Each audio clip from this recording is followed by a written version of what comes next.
Jack Ruch here. Welcome to my channel. Today we're going to get into some really great B.B. King style blues licks and break down what a lot of players refer to as the B.B. box. As always, thank you guys for joining me here. If you haven't already, please hit the subscribe button and be sure to check the links below for other educational content. All right, let's get into it. So the B.B. box is a position on the guitar that B.B. King used a lot in his playing. It really all revolves around finding the root on the B string. So today's lesson, we're in the key of G. So we want to find this G note on the 8th fret of the B string. Now it's important to note that this root note is a part of this triad, right? And this is like a D major shape. If we take a D major chord and slide it up to the 8th fret, we get this G major triad. And now this triad is part of this larger chord, which is kind of like a C major shape. If we take a C shape and move it up and bar behind, we get this G major chord voicing. This is sort of the backbone for this whole position. From here we can play any scale we want to play, like the G major scale, the G major pentatonic scale,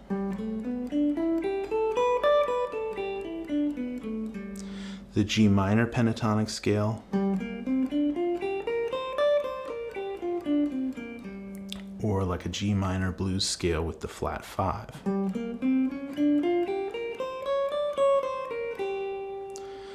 Now the B.B. King sound wasn't really just one scale, but a combination of a lot of these things. He was known for combining elements of these different scales together to create lines, taking notes like the major 6th from the major pentatonic scale and the minor 3rd from the minor pentatonic scale, and playing things like So now we're going to go over 3 basic lick examples. I'm going to play them down over the 12-bar form. This first one is based basically out of the major pentatonic scale. I'm going to play it several times over the 12-bar form, and then we'll break it down.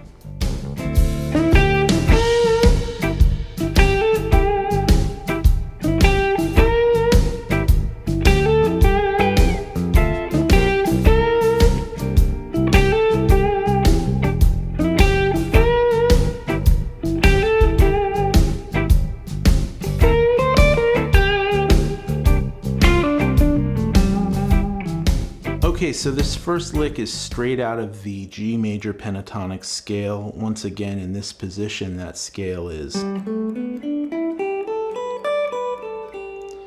And so we're going to start out by playing the 6th from that scale, this note E, and then we're going to come up to the root G, and then we're going to bend up from the 9th to the 3rd, so from A up to B. And it's kind of a double little pump bend there. And then we come back down to the 6th, and then, so the same notes, so E, G, A, E, and then to G.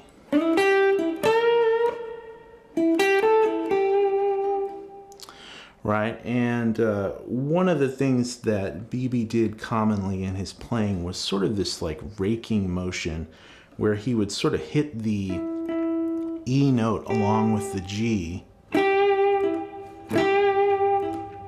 you can kind of mute with your palm some of these strings and kind of rake across some muted strings to get a little bit more attitude on the note.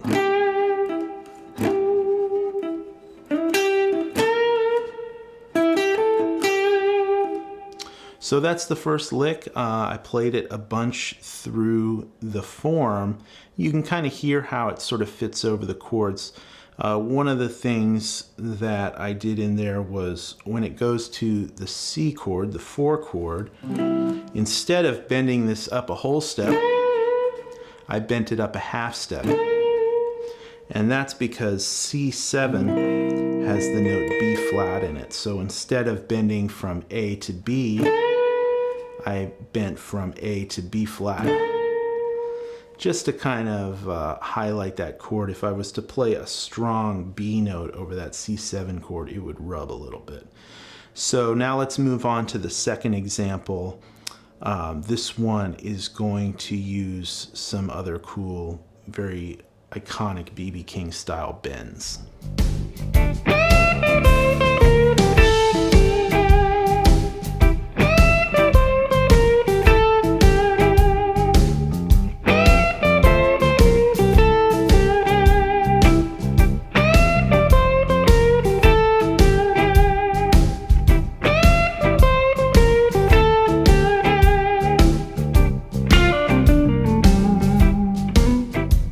So this lick's gonna start with a really iconic B.B. King bend where he grabs the note D, which is the fifth from our G major pentatonic scale or G minor pentatonic scale, and he bends it up a minor third all the way to F, which is the flat 7. So that takes a little bit of strength to get that, but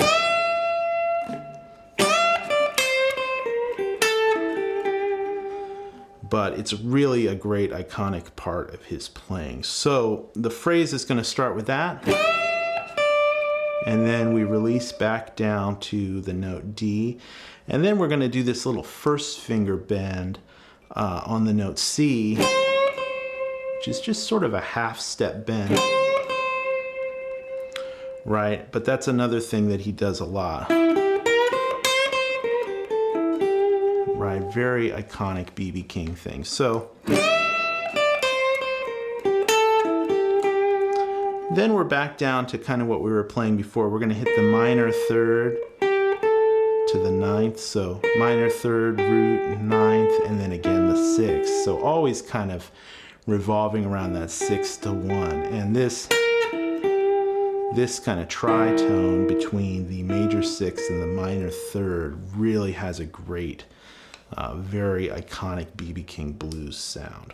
Okay, so let's move on to one more basic example that we can play over the form. This one is going to utilize that sort of minor blues scale with the flat 5.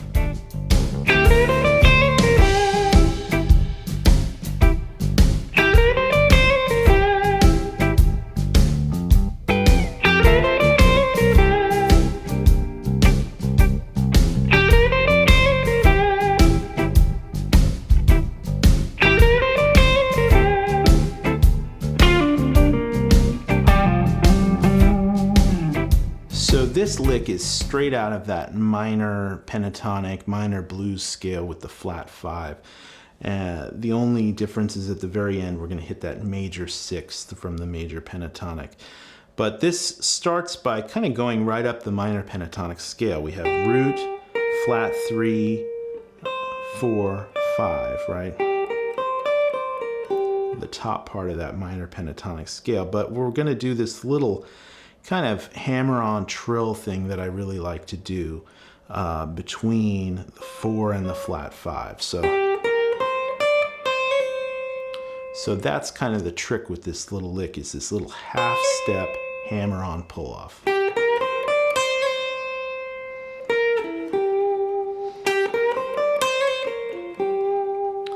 Right, so coming down from that, if you wanted to keep it totally minor, you could play it like I just did by hitting that flat 7, or to keep it kind of in the major minor in between zone, you can come down and hit that 6. Right, but this little trill thing is a really great little technique, and you can actually take this lick and expand on it, repeat it. You could do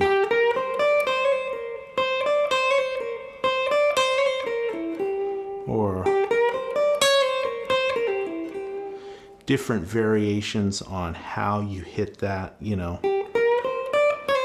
There's just a straight pull off from the flat 5 down to the 4. Right, depending on how you want to phrase it, how you want to fit it into the measure.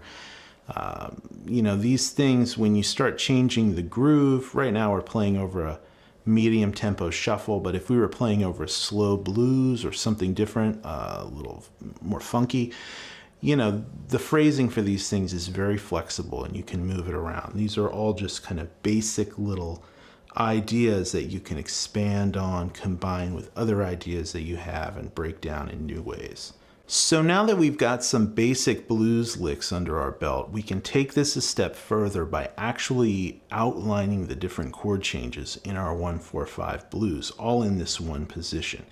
To do this, all we have to do is add 2 basic arpeggios. The arpeggio for C7, the 4 chord, and the arpeggio for D7, the 5 chord. So that C7 arpeggio in this position is going to revolve around this chord voicing. So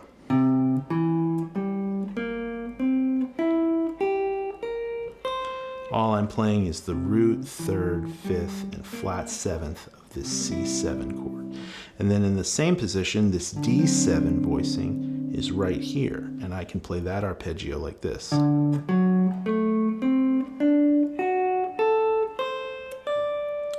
So by adding those notes into the mix in this position, we can make those different chord changes as they come. So as we go to the 4 chord, we can target notes out of that C7 arpeggio to help us outline the sound of that chord.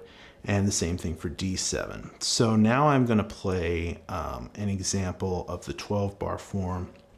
Over the 1 chord, I'm going to play some similar ideas to what we played earlier in the earlier examples. But when that D7 chord comes and the C7 chord comes, I'm going to highlight certain notes from those arpeggios.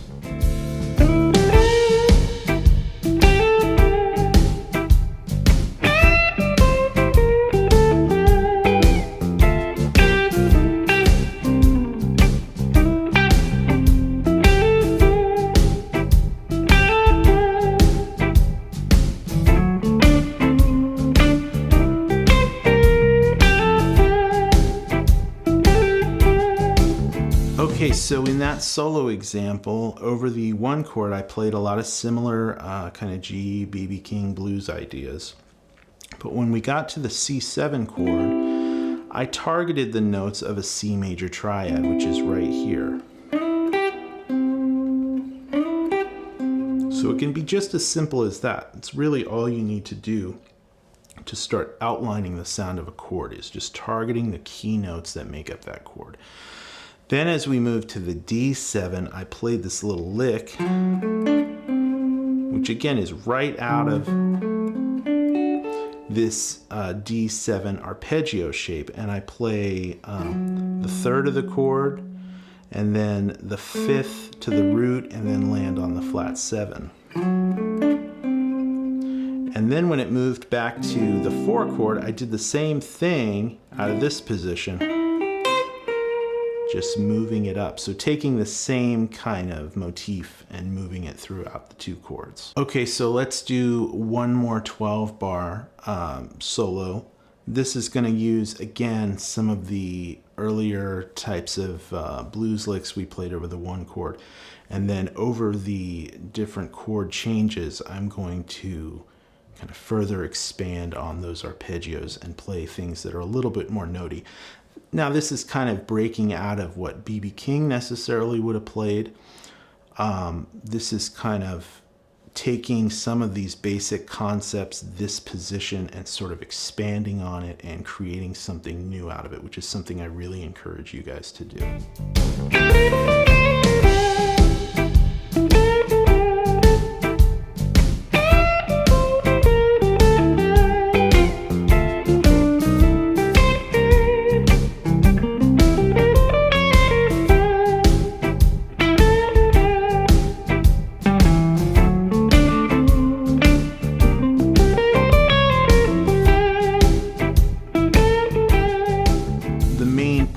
That solo was when we went to the C7 chord. I really dove into the notes out of that C7 arpeggio shape.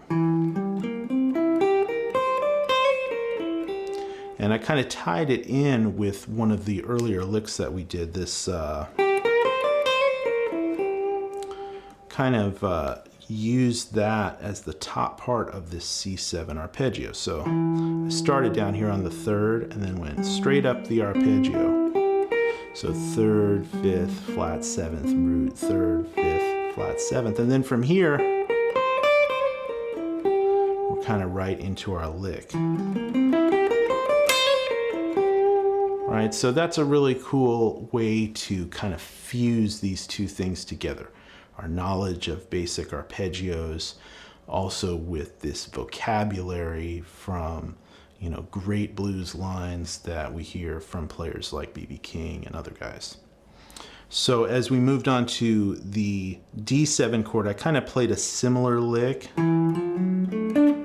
that I played in the previous example, just kind of outlining that chord a little bit. But instead of repeating that motif, I did another sort of similar but slightly varied version of the previous lick over the C7. All right, guys, thank you so much for watching. All of the tabs for the solo at the beginning of this video, as well as all the examples throughout the video, will be available on my Patreon page, as well as the backing track I played over for you guys to practice to. Feel free to leave a comment below. Let me know what you think of this video. As always, thank you guys for watching, and I will catch you next time. Take care.